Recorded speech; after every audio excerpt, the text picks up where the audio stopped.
These are giant mammoths from 10,000 years ago, on their way to migrate. A primitive tribe called the Yagal also lives here. Sacred shamans can see the future. The man who succeeds in hunting mammoths today will not only win the white spear and become the hunter king of the tribe, but will also be able to marry the most beautiful girl. They creep in the grass, quietly approaching their prey. They found the leader of the mammoth phase, and if they provoked it, the whole herd would be out of control. Then they started to drive the herd, making them run along a predetermined route. They had laid a trap in front of them and managed to catch the last mammoth. The sturdy net trapped it instantly. The pursuing group also arrived here, but they had underestimated the power of the mammoth. It broke the huge ropes. The crowd saw this and immediately went after it. On the way to the mammoth, the people on the net were thrown away, and only the man named Delay was entangled. In this way, the mammoth ran to the mountain, until a boulder tore the net, and the mammoth finally got rid of the control. It turned around and saw that there was only one hunter and immediately darted back. Delay had no chance to escape in front of the beast. He only picked up the spear on the ground and threw it hard at the mammoth. However, this attack is like tickling the beast but completely angers the mammoth. Delay had to pick up another spear quickly, but he was stuck in a stone crack.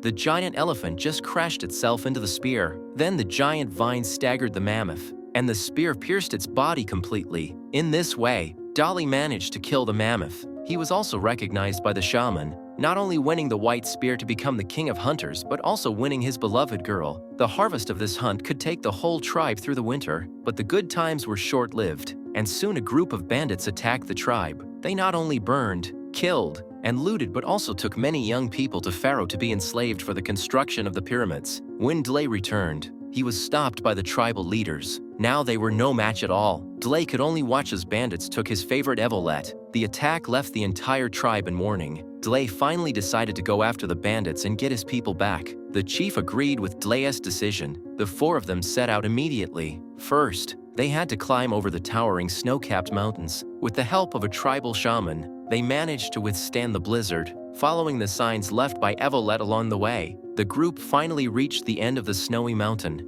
and before their eyes was a lush greenery they had never seen before. The group soon entered the forest. Then they managed to find the bandits' camp. All they had to do now was wait for the right opportunity. Soon one of the bandits took a liking to Evolet's beauty. Just as he was getting impish, Delay appeared just in time from behind the bandit. He knocked the bald man out straight away. The two then embraced each other tightly. That's when the horses in the camp suddenly stirred, and the whole camp woke up. Delay had to leave with Evolet first, and the bandit leader soon discovered the enemy's invasion. He immediately ordered a search around the entire camp. Delay continued to infiltrate while the camp was empty, ready to rescue the people. Just as he knocked down the guards, the bandit leader returned to the camp. He immediately led his men to attack, and the group had no choice but to flee immediately. Because the bandits had the advantage of horses, they could only rush into the dense grass, but they didn't expect there to be more fierce predators here. A large flock of man-eating birds soon rushed out. Delay told Evru to hide in a hole in a tree while he rushed out to distract the birds. He led his target to a bamboo forest, but the bird had a sharp beak, and it could easily bite through the bamboo. When Delay's life was in danger, he saw a broken piece of bamboo. In this way, Delay finally succeeded in killing the man-eating bird. On the other hand, Evolet had just met up with his people when he was captured again by the bandits who had arrived. When Delay returned, he only found the leader, who was already badly wounded. From his mouth, he learned that the rest of the clan had all been captured by the bandits. He made a simple stretcher with a branch and prepared to pull the chief to continue rescuing the clan. But soon, the two were exhausted. Now they both needed to replenish their energy. Delay had to go hunting on the plains. While chasing his prey, he accidentally fell into a trap. By the time Delay woke again, the rain had already poured into the trap. On the other side of the trap, the saber-toothed tiger also accidentally fell into the trap. Its body was stuck to the stake, and the rainwater poured into the trap quickly. It was about to die when Delay noticed the presence of the saber-toothed tiger. He wanted to raise the spear in his hand to kill it, but looking at the saber-toothed tiger's eyes, Delay finally felt compassionate. He used all his strength to move the stake and finally saved the trapped saber-toothed tiger. The rescued saber-toothed tiger did not attack but slowly approached Delay. After sniffing his scent, the saber-toothed tiger escaped from the cave entrance. Delay was able to overcome all the difficulties along the way because the tribal shaman was protecting him all the time. Delay then climbed out of the trap as well. After dawn,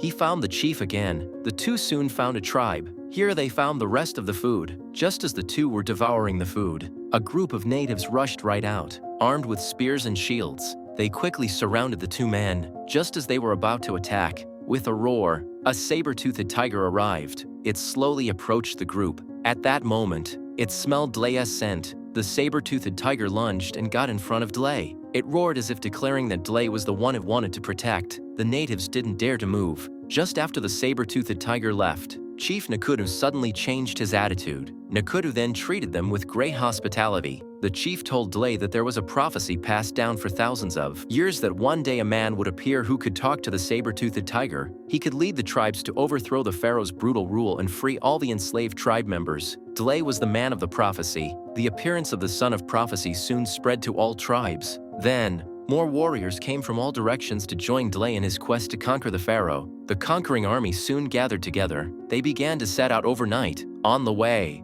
more people continued to join them. Just as they reached the river, the bandits' boats had departed. Dlay could only watch the enemy leave before his eyes. He called out Evolet's name, and Evolet finally heard him. The enslaved people on the ship heard the commotion. They saw the army following Dlay, which gave them hope to live. Eventually, the boats departed quickly down the river. There were only two options left for Dlay. One was to abandon all his people, and the other was to cross the endless desert straight to the pyramids. But it's easy to get lost in the desert. In all these years, no one has ever come out of the desert alive. In the end, Dlay chose to cross the desert. He continued with his army. Soon the group lost its way. Just at night, Dlay suddenly saw the brightest star in the sky. It hung in the sky and never changed direction, and it was exactly where the pyramids were. Under the guidance of the star, the army finally managed to get out of the desert. Not far from them was the legendary pyramid built for the gods. This is a view of the pyramids built by the ancient people 10,000 years ago. Countless men were taken from various tribes and forced to build the pyramids as enslaved people. Even the most massive mammoths here were cut off their tusks and tamed into hard labor to carry the stone.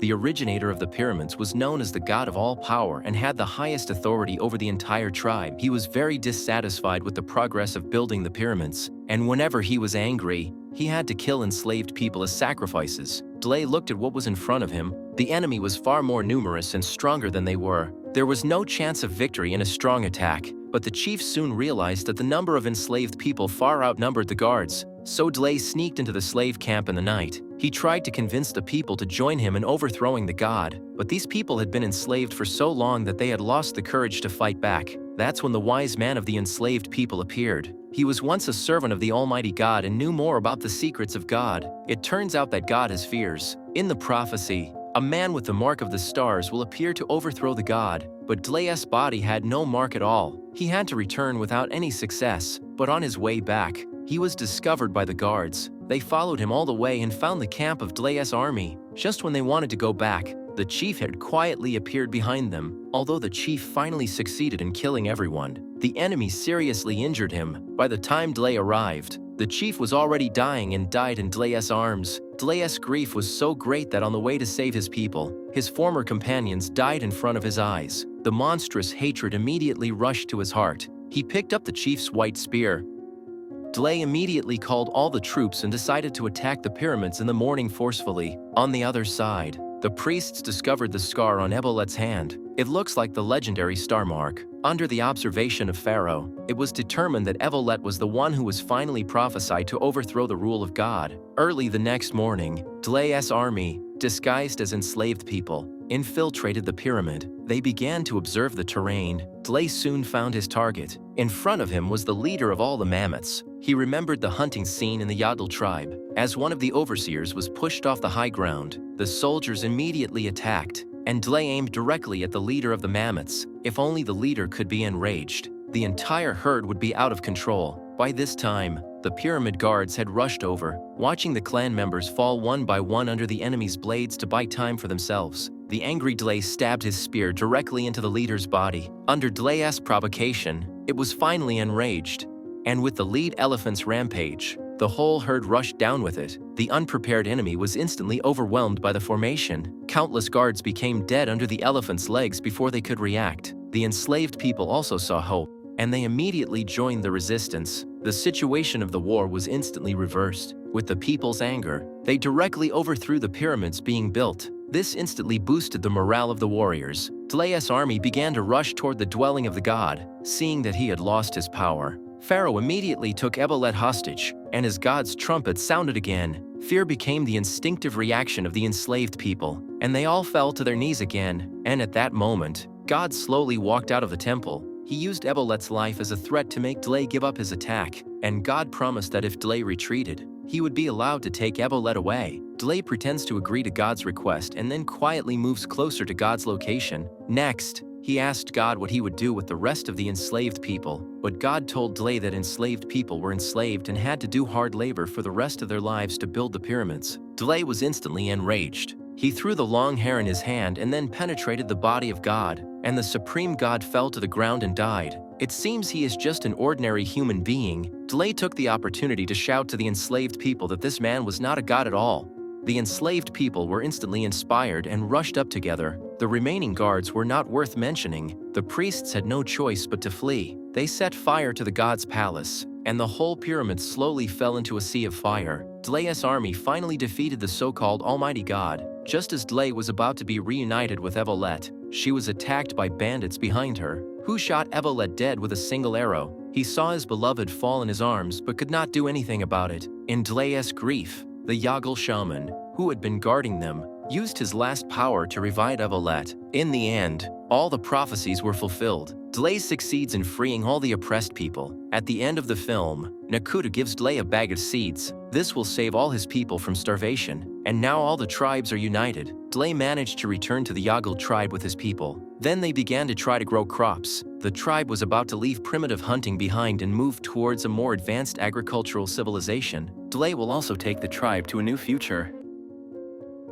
If you enjoy videos like this, please subscribe to this channel to get our latest content. Thank you for watching.